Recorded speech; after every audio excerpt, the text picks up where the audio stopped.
You can tell. You know it's coming, right? You can sense it. Oh no, another fishing scene. This is our vessel here on the right. Très bien, merci, et vous-même. Oui, Eric? Bonjour, monsieur. Eric from you is one of only a handful of old-style fishermen who work the sea the old-fashioned way. Do you see yourself fishing? No. It's stressful to me. Right. I always think I'm going to catch like my testicles or my ear with the hook. You know, I have a fear of fish hooks.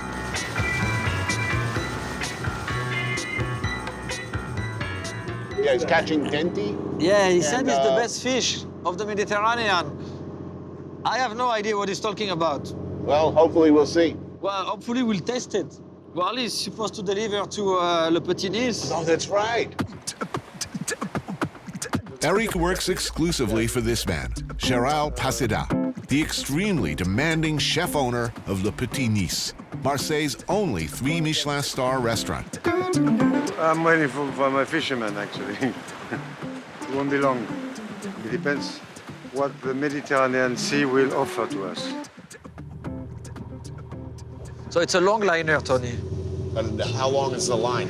Well, he says he has about, today, 300 hooks. So he basically lays it out at night, Yeah. comes back, And pick it up. pulls it in. Yeah. Maintenant, il faut virer tout le matériel. Combien il y a de pêcheurs à Marseille qui vivent comme vous? Dans ce travail-là, Dans ce travail comme ça, là, ouais. on reste 5. Wow! In Marseille, it's only 5 guys. 5 fishermen who are working like him. Wow.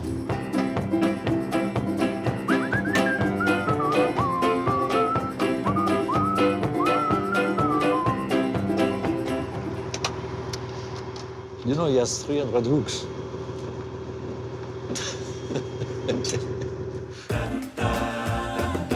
He's arriving, he's arriving.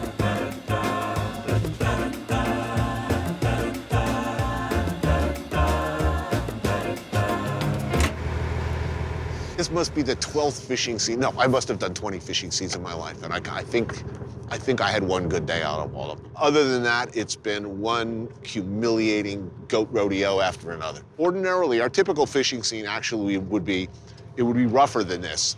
So we'd be pitching back and forth, and I'd be hanging on to the contents of my stomach, only by realizing that they're feeling even sicker because they have to look through the viewfinder. Yeah, so of they're course. like, "Oh." So it's basically, you're playing this sort of race against time kind of a game. It's like, who's gonna puke first? Yeah. It's always the camera dudes, though. Is it? No, generally it's a producer.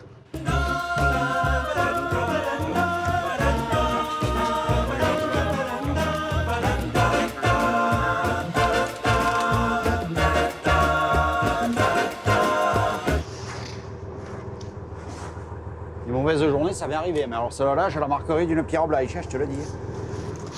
He said, bad days, I had some bad days. But this one, This is the worst. this is the worst. Well, there it is, another extraordinarily successful fishing scene in the can. Time to reap the rewards awaiting us back on dry land. You'll tell me if there's like any oiled up Amazons behind me. Behind you? Right, frolicking naked.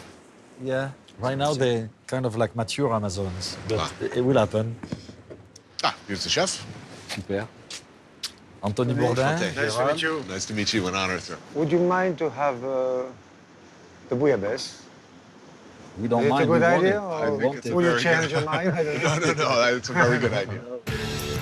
There's reinvented, deconstructed, and then, usually, there's the thing itself. Paseda's take on bouillabaisse, without a doubt, Marseille's most famous dish, is spread out over 4 courses. First, shellfish carpaccio of raw mussels and clams. Magnifique. Ça, c'est super, hein? And they're raw, of course, and they slice the mussels raw. That's crazy. Wow. When I decided to make this bouillabaisse, I had the inspiration when I was a child. On those rocks, you know, when I was with my knife opening the mussels, eating the mussels. In my cuisine, there is no cream, no butter. It's not traditional at all. It's just based on the fish. This is my way of thinking my cuisine here for myself. Slipper lobster, weaver, angler, and red gurnard. Lightly seared, then a touch in the oven. The future. Oh, whoa. Oh. This is just incredibly beautiful. It's so delicate and at the same time flavorful and powerful. this is insanely good. A broth so intense it requires over 10 kilos of rock crabs and various bony, tasty little fishes to make just 1 kilo of brown, gloriously brown, magical liquid. Dorade and denti, steamed over seaweed water. Saffron potatoes, and then finally comes that magical brown broth. Oh, Wow. ça c'est sérieux. Ah, dorade. Saint-Pierre et ça. Simple, tu vois. Passe comme ça par direct, voilà. La soupe est bonne, hein. Tu vois? Oh, man.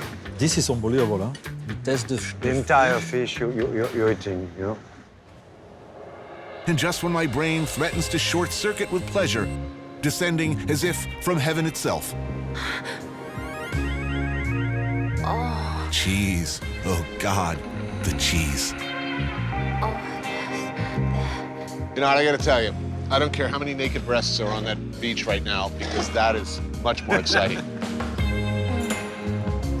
All right, look at it. It's beautiful. Yes? Oh, look at that. Oh, man. Oh, I love, j'adore ça. Wow. Cheese like this, that is just incredible. Merci bien. Oh, yes. Oh, yes. Oh, yes.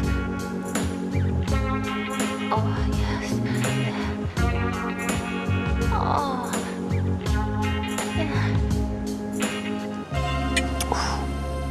That's exceptional. Life is good. Life is good.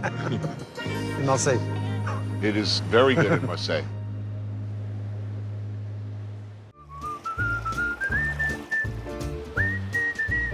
About 75 years ago, the properties around Le Calanque were mostly farmland. Then small shacks or cabanons that working-class families from the city used as weekend getaways. No running water or indoor plumbing. Simple. A place to get together, have a long, whiny lunch. Hello. You can't build new ones, and the ones that are here, like this one, owned by Dominique and Nathalie Lefrère, have been in the same family since the 40s, and they ain't going anywhere. Is this area protected? Meaning, if I wanted to open a giant modern hotel across there, is impossible, right? Actually, it was just like a couple of years ago. It was kind of scaled up on the protection level, so nothing's going to happen now. And most of these properties are owned by the same family for many years. Mon père, il venait en 1939, 1939. Right. But we lived in Marseille and we came here for weekend. That's nice.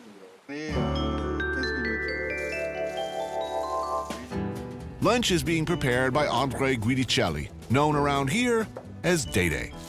Panisse, crispy fried fritters of chickpea, which go really well with Natalie's aioli. And one of my favorites, murex, Mediterranean sea snails simmered in a courte bouillon of garlic, wild fennel, and orange peel. That's the taste of this region for me. It's garlic, Yeah, olive oil, yeah. saffron, Sure. anise. Anis, exactly. And look at this. Look at this. Sardine, lightly marinated in lemon and olive oil. You can pretty much rub that all over me. I don't care. It's so good, so fresh. Perfect happiness for me. Eating oily little fish in a garden. Okay, so we've discussed the characteristics of the true Marseillais. Yeah. Is Marseille France? Ah, alors ça c'est une bonne question. Est-ce que Marseille c'est la France, ouais? Non. Je suis français. Je suis français. Right. Mais Marseille, ça passe avant. Je pense que votre région, ça passe avant. You're loyal to New York before America. Well, that's true. So what about the people? What do all true Marseillais have in common? Un gros menteur. Ah, A big liar. they have the reputation of exaggerating. So if you eat sardines like that, you like, our lunch we had sardines like this. Daube de pulp, octopus stew, slow-cooked in wine and typical elements of Provençal cooking like star anise, dried orange peel, garlic, and tomato. Spoon over pasta, and enjoy. Oh, yes. I can smell that octo stock. It's fantastic. Je propose un banc pour Dédé. Non, bravo. So when are you retiring? At what age? As soon as possible. Seriously? Right? You want to come back? Yeah, I don't want to leave. I mean, when you see that lifestyle, I mean, people come from all over Europe by highways, just spend hours in their car to be here. I mean, my grandparents and my uncles used to have that lifestyle, like exactly like that. Right. And I forgot about it. Now I'm remembering. Telling you, our chain of cynical surf and turf restaurants, we can cash out in 2 years. Yeah. If it is to be here, yeah, I'll do it. You heard it here first.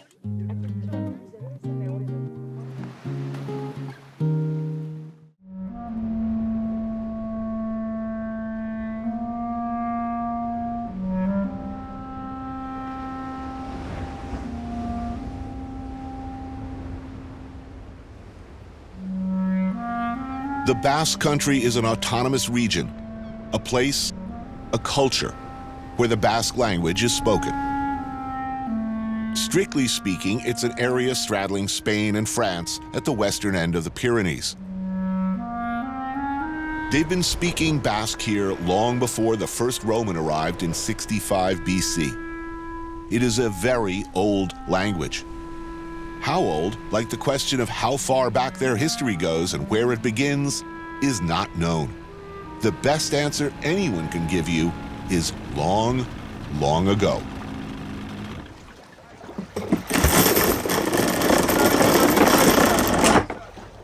What did this area, what did this coastline look like back in the 17th century? So different, right? So different.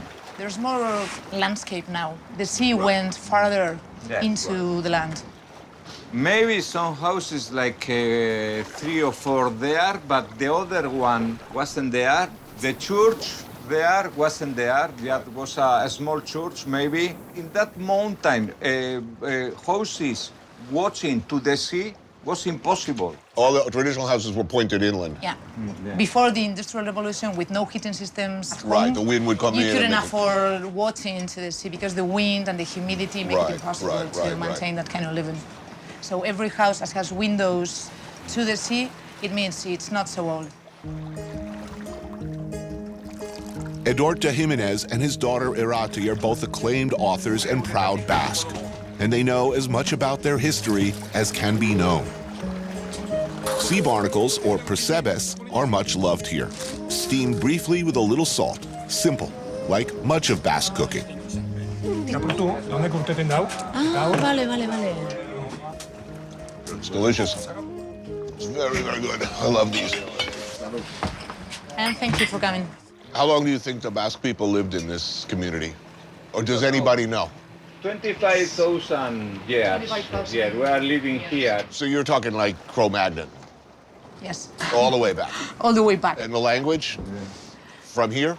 Really don't know. It is the only language in Europe that we know of that doesn't have anything to do with the rest of the languages, that doesn't come from the same place. And the Basque genetic signature is also seemingly unique. I mean, nobody's finding any relatives in anywhere. They did this research with people's DNA from this area. Yeah. And the conclusion was it's the same people that was living here 25,000 years ago.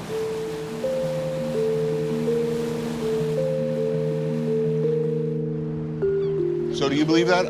The Basque have always been here, that the language has been influenced by nobody else? And the mystery, Anthony, is that we are in the way. Yeah. In the Iberian Peninsula, you have 2 natural ways, 2 natural paths. One is in the Mediterranean side, and the other one is in the Atlantic side. And we are in the way from the north to the south. Oh, good. Across this country. Good negotiators. Good fighters, good negotiators. Good, no.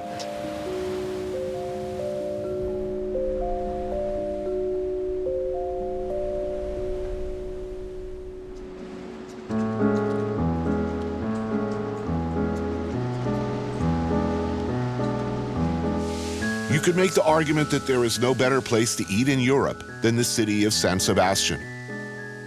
There are more Michelin-starred restaurants per capita here than anywhere on earth.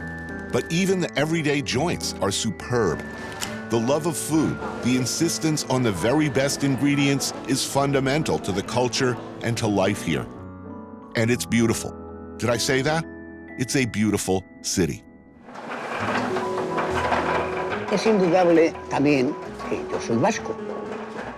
Y entonces aquí hay una especie de atmósfera gastronómica. Nosotros somos profetas en nuestra tierra.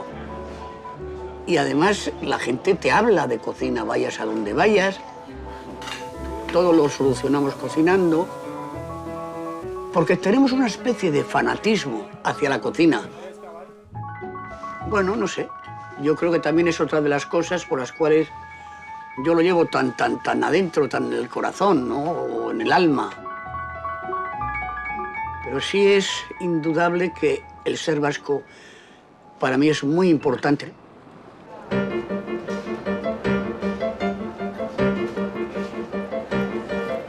You know exactly where to go, no? If I'm lost, I'm only lost for 2 minutes. I always find my way. You find it. Oh, here he is. ¿Qué tal? Juan Marie Arzak has been, since I first met him, and his amazing and accomplished daughter Elena, my mentor and friend, steadfast and loyal in every way a person can be. Father and daughter are two of the greatest chefs in the world.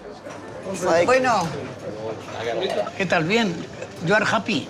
Very content. Yes, I love it here. Osasuna? Osasuna.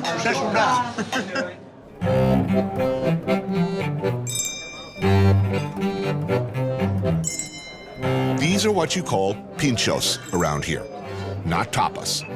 These incredible batteries of delicious, delicious things, generally located near one another so you can easily and very pleasurably go out for what's called a poteo, a bar crawl, grazing for the specialties of each place. Buenas. Aquí estamos. Muy buenas. I would like to start with a little bit of beer. What do you think? Yeah. Not too much because we are going to other place. Welcome. Thank you. Gabriela? Gabriella Ranelli has worked closely with both Arzaks for years and is considered a leading authority on the Basque culinary scene. You have to move from place to place because the important thing is you have different atmospheres, you have different flavor profiles. People here really like the classics. You know, people go after exactly what they're looking for. Fried quail egg, blood sausage, and peppers. This is like a whole breakfast on a piece of bread. Wait a minute, what's that? Sea urchin, you want to try some? Sea urchin with onion and kava. You are good in eating pinchos, eh? But it's so difficult to stop, no? Yeah.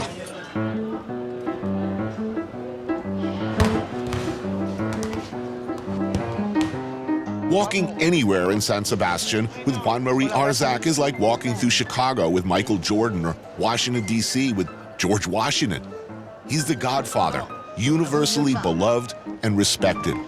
You're like Elvis. Come on, that one. Like Elvis Presley, huh?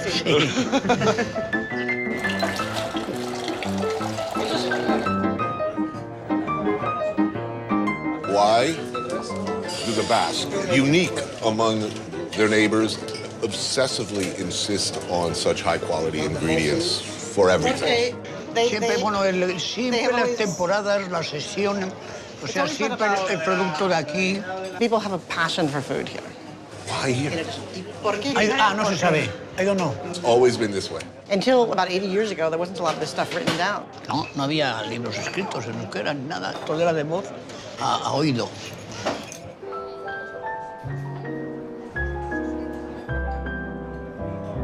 Right in here. Okay. Yeah, I figured we're not walking by here. Ganbara, my favorite place. I come here every time like a heat-seeking missile. This is where you'll find Juan Marie on every Sunday. This is the first place anyone ever brought me in San Sebastian, yes. Iberico ham with mushrooms are amazing. Crab tartlets, extraordinary. Oh, man. But this, the house specialty, what they're most famous for is the be-all and end-all for me. Seared wild mushrooms and foie gras with a raw egg yolk gently draped over the top to sizzle and commingle with the hot fungi. This plate, what can you do to make it better? No, it's Leave impossible. like that. It's perfect. There's no improving this dish. No. Now, nobody talks, only we eat. Right, total silence.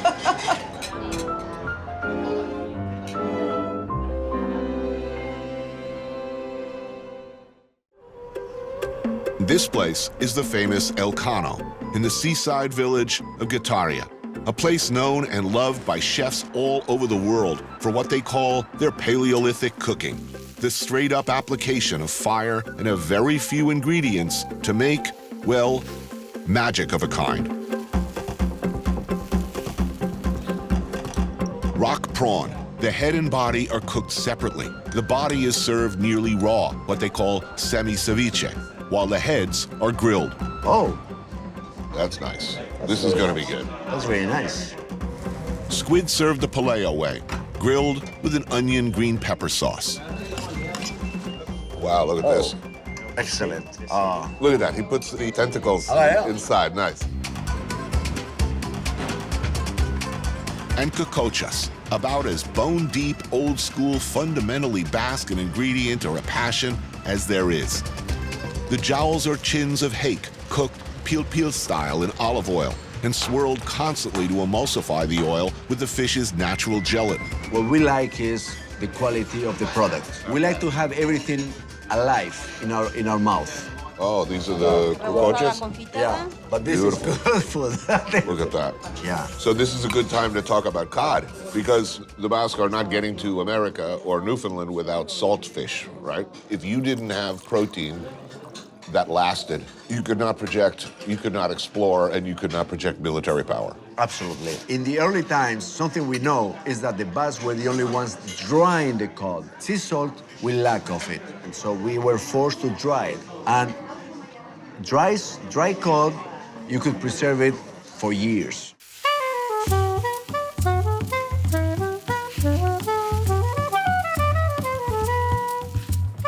But it's this dish that brings passionate eaters to El Cano from all across the world. The turbot, grilled. Look at that, that is beautiful. Perfectly over coals, and then portioned out expertly by owner Aitor Arregui, so as to highlight each and every unique bit and its special characteristics. You see all the white points? Yeah. This is the protein of the fish. And if it's good eat, we can make it like a mouchon. The light gelatinous skin with soft and slightly caramelized flesh. Wow. The fat, unctuous belly. He's finding every single secret of the fish. The bones, tiny scraps of the sweetest meat clinging to them. Crunchy, gelatinous. One dish, a mosaic of many distinct flavors and textures, all of them epically delicious. It was like an anatomy lesson. Yeah, absolutely.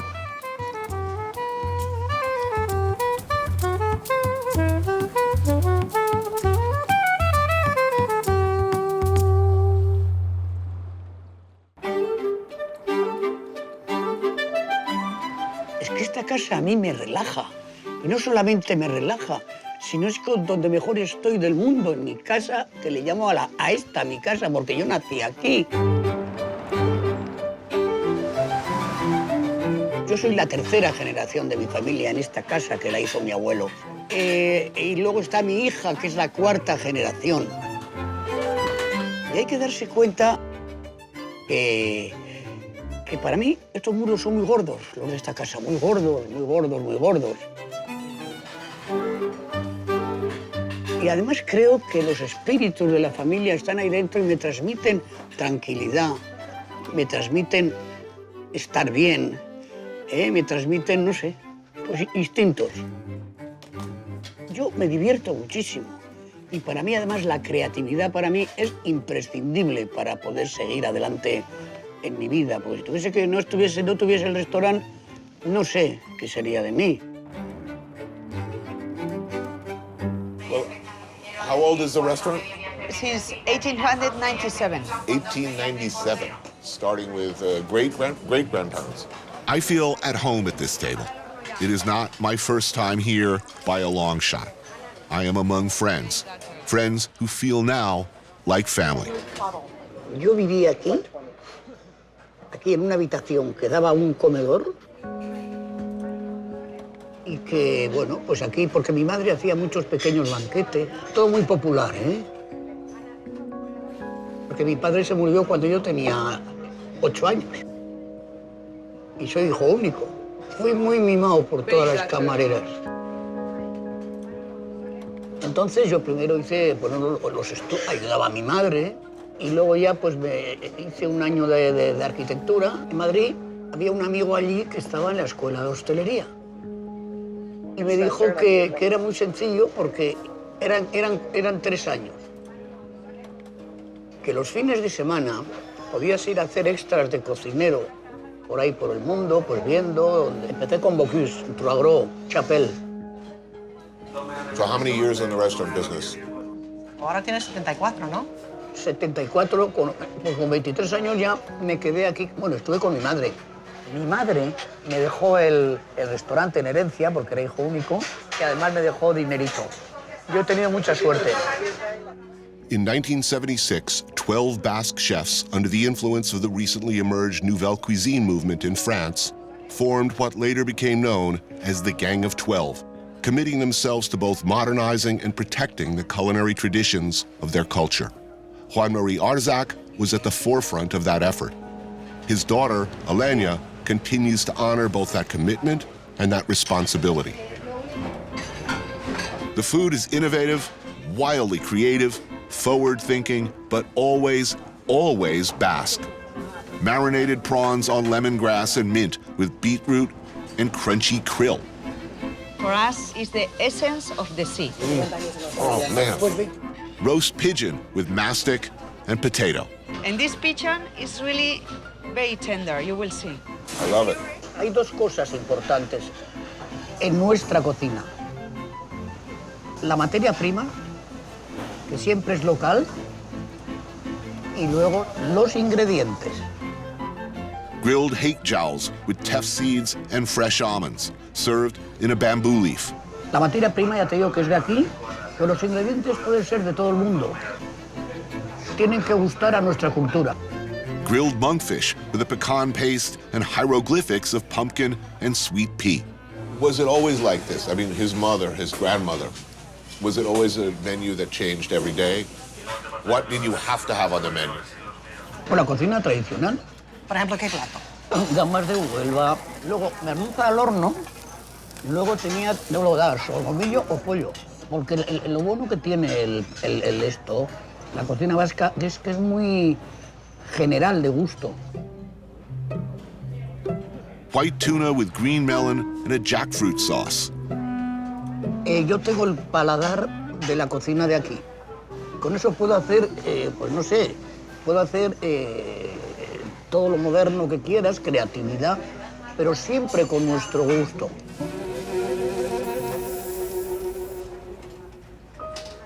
Entonces, porque hay que tener en cuenta, y ahora cuando hacemos los platos nuevos, que hacemos unos 50 al año, siempre tenemos que tener en cuenta ese paladar.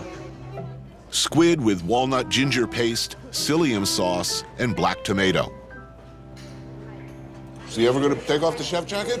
What is his plan? ¿Qué es tu plan para más tarde? Yo nada, yo San Sebastián. I knew he was going to say this. Y morirme en esta mesa. He would like to die at this table. I like. Not tonight. Not tonight. Pronto no. No, hoy no. Si yo es donde mejor estoy, aquí, en el restaurante.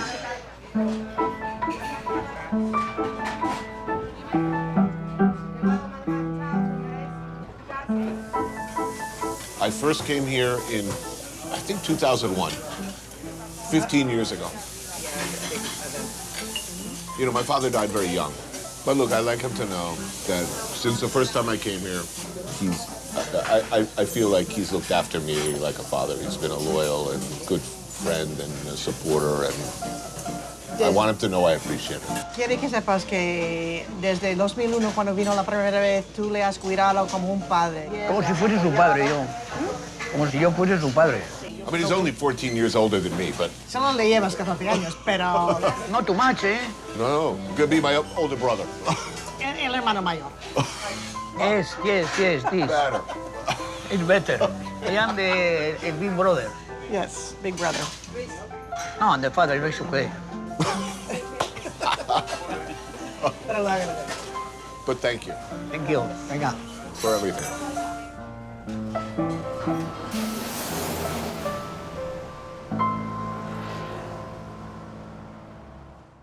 This place, deep in the Echondo Valley, about an hour outside of San Sebastian, is Etxebarri, one of the greatest, most iconoclastic, and most loved by chefs restaurants in the world. It is in every way extraordinary. Sometimes with chefs, we sit around and we play this game. If you had to die at one restaurant, you know, what would your last meal, what restaurant would you like your last meal at? And they were coming up with restaurants, and I said, well, what about Etxebarri? Etxebarri.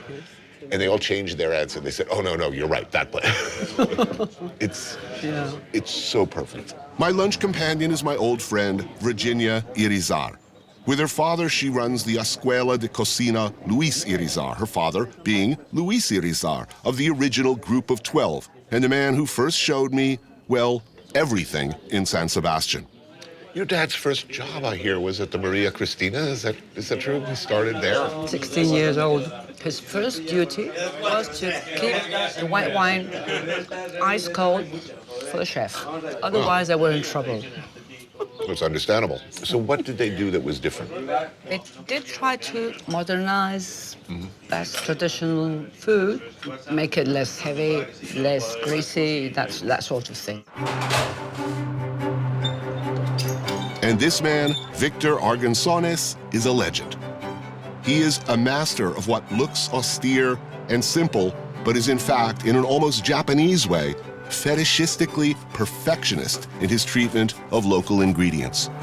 Victor cooks everything himself, from his own charcoal, made from wood he cuts himself.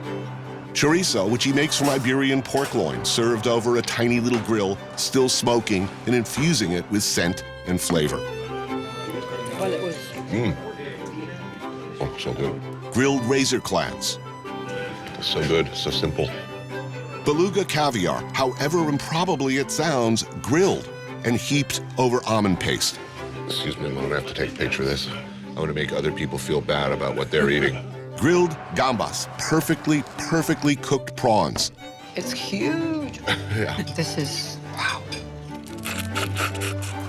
Line-caught squid, grilled and served in its own ink. Beautiful. It's very nice. And the most delicious King Hell Galician beef chop, grilled, perfectly rested, and ready. Ooh, look at that. Why are the ingredients so good? I mean, the basic ingredients are always super high quality everywhere. Where does this come from? I think it's just that we wouldn't have it any other way. I mean, it's as simple as that.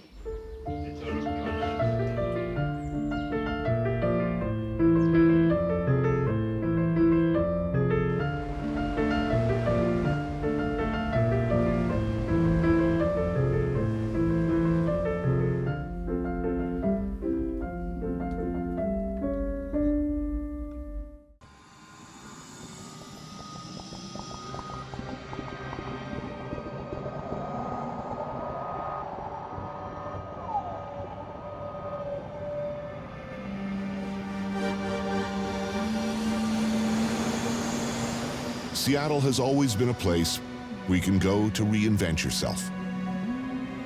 It's a place that on the surface would seem to require commitment. Famously gray, rainy, not particularly friendly, and all the way up there in the far corner of the country. A place you could get work in the aircraft industry or make music or, rather notoriously, become a serial killer. Whether outfitting prospectors during the Alaskan gold rush or looking for some kind of cred from the music scene. It's always boom or bust. Now it's a new kind of boom. Microsoft, Google, Twitter, Expedia, and Amazon are the big dogs in town. A flood of them, tech industry workers, mostly male, derisively referred to as tech boys or tech bros, rapidly changing the DNA of the city. rewiring it to satisfy their own newly empowered nerdly appetites. Meet our new apple martini drinking overlords. Tech boys! Tech boys! Tech boys! Tech boys!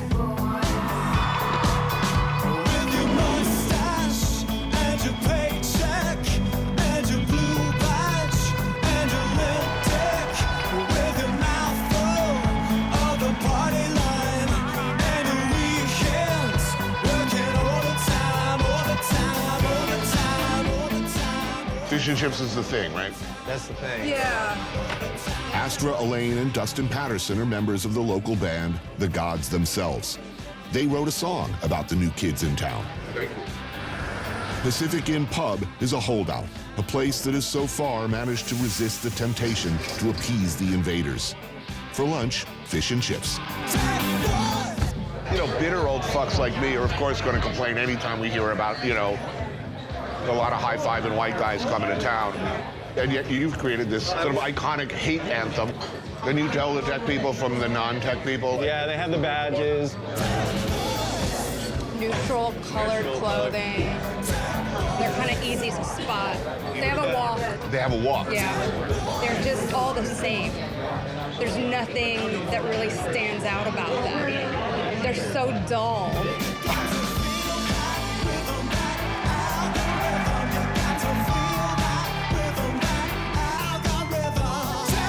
You know, dating apps are really big here. I have a few girlfriends who have dated a couple of tech boys. Is there personal hygiene an issue? Like the nerdier tech boys will have that smell, that mildewy smell. Like, you know what I'm talking about? Wow, you really have a low opinion of these people. Well, we're generalizing now, Tony. Yeah, I'm all for that. Everybody in Seattle's a musician, a serial killer, or a chef, as far as I'm concerned, so.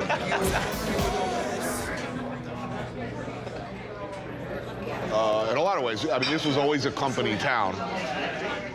You know, Boeing, before Boeing, it was a logging town. I mean, the new company is tech. And it is flooding money into the place. I look out my hotel room window, and I mean, it's cranes as far as the eye can see. You realize, like, okay, all those cranes out there, they're for high-rise condos. They're for a certain type of person. They're envisioning a certain type of future for the city, and it's tech people. Or, you know, somebody who likes to drive around and pick up hitchhikers and dismember them.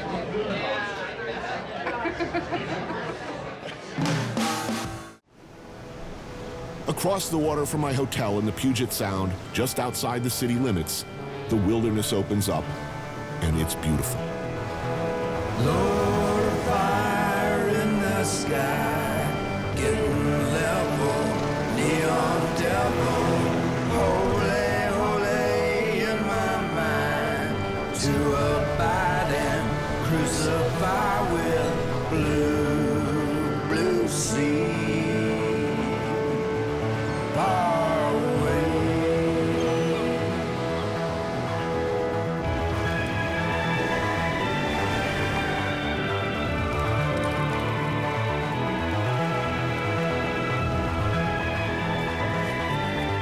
On Vashon Island, a clam bake with Dungeness crab, spot prawns, mussels, corn, and potatoes covered in kelp and steamed together under burlap.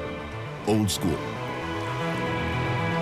Lord of fire in the sky, getting level, neon devil, holy, holy in my mind, to abide and crucify with blue, blue sea, far away.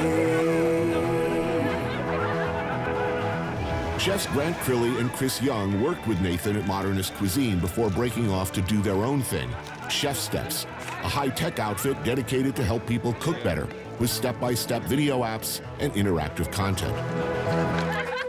Essentially, the way we look at it is our job is to help people cook a meal for their family, cook a meal for their friends where they're happy and didn't know they could cook that well. Yeah. Because we're kind of technologists too. We think, you know, there's a role for technology, but there's also a role for craft and tradition. I think there's an element of uncertainty and risk that is very exciting to me when I cook. You know, it's the imperfections in life that are most interesting. If everybody knew how to sauce pasta correctly, I don't know that that would make me happier. The kitchen is a pretty scary place for a lot of people. And so if you can bring technology in that takes that fear away because they know that it's going to come out well, they're going to be happy with the result, that'll get them to cook again. Coming from the guys who, you know, wrote modernist cuisine, we're trying to find that 21st century blend between YouTube and Instagram and technology and tools like that with the things that are great about cooking, which is sharing a meal. I think you're missing a central dynamic here. I mean, why do people Instagram pictures of food? To share their wonderful eating experience? No, it's to make other people feel bad about what they're eating. It's like, look, I'm eating I agree with that all for these sure. incredible crabs, and you're sitting at home in some, you know, dirty underwear eating Doritos. I mean, hopefully. I mean, Doritos are pretty tasty.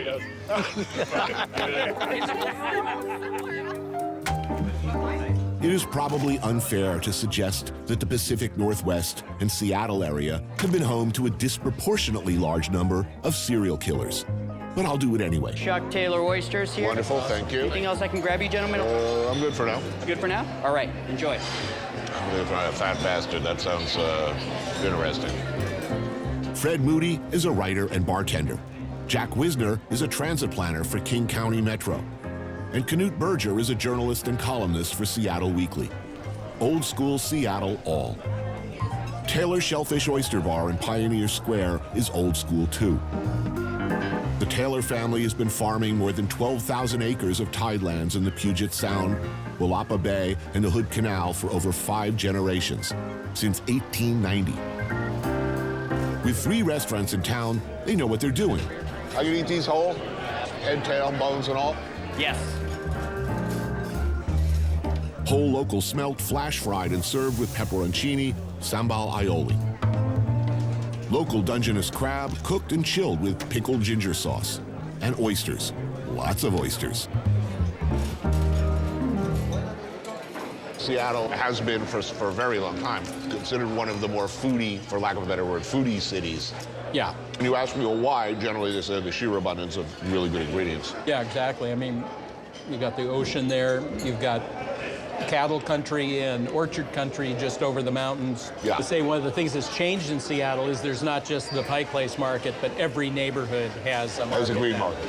Yeah, so those entrepreneurs have a place to sell. They can go to all the markets or just some of them, but it's really fantastic. So everybody born and bred in Seattle? I was, yeah. Born here? Yes. Bellingham, which is... Oh, sure, serial killer capital of the world. I was at a bar there where both Ted Bundy and the Green River Killer had been patrons. Yeah. Bundy was born in Tacoma. And that's Right. Yeah, there The too, Hillside right? Strangler, Hillside and also Strangler. the Beltway Sniper. Right. The worst one was the Green River Killer. Yeah. Why is Seattle, the Pacific Northwest, such a magnet for serial killers? Any theories? You know, people come here to hide out. They think, well, they look at the map and it's like... The 2 mountain ranges are just a couple hours away. Literally, you can hide bodies like a short drive from wherever you are. So, You know, convenient body dumping? Body dumping. I mean, that's got to be part of it. You have all that lush greenery. You're looking to dump a body. Seattle. You know, I've always thought the rain was kind of part of it. You get to that stretch from, maybe October to February, and by the time you're in February, I mean, you want to become a serial killer. I mean, you know, it's hard. Apparently you can. Is Seattle a teeming hive of serial killers? Or am I just an idiot with a morbidly overactive imagination and an attraction to the dark, ugly side of life? Meet retired homicide detective Mike Szynski, who for over 12 years specialized in cold cases in the region. We meet at the Shanghai Room in Greenwood, where Fred Moody tends bar. The North Star Diner next door provides nourishment. Crab, bacon, and melted cheese is, when discussing dump sites and ligature marks, a must. Why does it seem that there's a disproportionate number of serial killers in the Seattle and Washington State area? Do you have a theory on this? Well, I don't think that most serial killers are when shopping for areas where they live. They just where they ended up. Mm-hmm. When you're a detective for as long as I've been a detective, and you're around very evil people, it's a place where I don't want you to have to come and look at through my eyes. And I could talk to you about it and all that, but I hope you never have to see it like I seen it. because it's not. It's a different place. It's a place you don't want to be. And How many working serial killers do you think are out there right now in the Washington State area? I would say, easily right now, easily over 75 people out here that are probably serial murderers. The FBI listed as 75. Oh yeah. I don't care how nice it is here in fun Seattle and stuff. I know how many evil people are running around here. So, do you think these guys are holding down regular jobs? But yeah, they can just go on and have their a regular what would seem to us as a regular life. They can also have wives. I always worry about I always wonder about the wives. It's like, don't you notice, the mementos and the unusual odor coming from the crawl space? I mean, what the John fuck? Wayne Gacy, exactly. And dress. What's with the whole clown outfit? John? I mean, first of all you got to do is put on a clown suit, and already you're a suspect.